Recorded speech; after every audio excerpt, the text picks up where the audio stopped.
Le président de la transition malienne, le colonel Assimi Goïta, a accordé la grâce présidentielle aux 49 militaires ivoiriens condamnés par la justice malienne.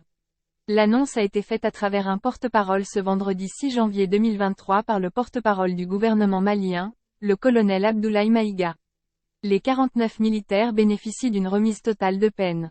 Ils étaient accusés de crimes d'attentat et de complot contre le gouvernement, d'atteinte à la sûreté extérieure de l'État, de détention, port et transport d'armes et de munitions de guerre ou de défense intentionnellement en relation avec une entreprise individuelle et collective ayant pour but de troubler l'ordre public par l'intimidation ou la terreur.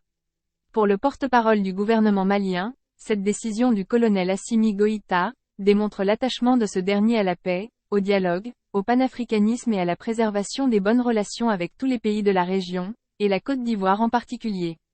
Le colonel Abdoulaye Maïga a par ailleurs décrié l'attitude partiale de certains responsables contre le Mali, dans le cadre de la résolution de cette crise. Le cas le plus récent est la position agressive du président en exercice de la CEDEAO, son Excellence M. Umaro Sissoko Embalo, qui après avoir échoué lamentablement à porter atteinte à l'honneur du Mali devant les instances internationales, vient d'opposer un ultimatum au gouvernement de la transition concernant la libération des Ivoiriens.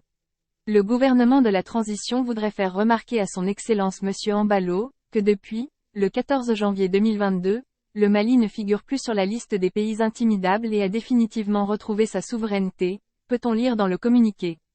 En dénonçant une fois de plus les sanctions de la CEDEAO et de l'UEMOA dont la Mali avait été victime et en rappelant que son pays se bat seul contre le terrorisme, sans ces organisations régionales, depuis plus de 10 ans, le porte-parole du gouvernement malien a invité Umaro Sissoko Embalo à donner un ultimatum aux groupes armés terroristes dans la sous-région, à lieu de s'acharner sur le Mali.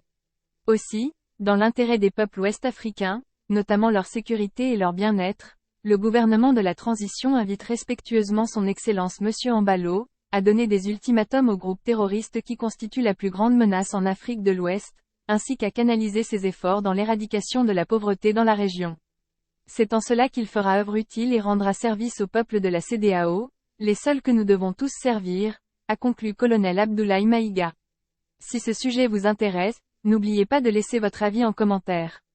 Abonnez-vous et activez la cloche de notification pour être toujours informé lors de la publication de nos prochaines vidéos.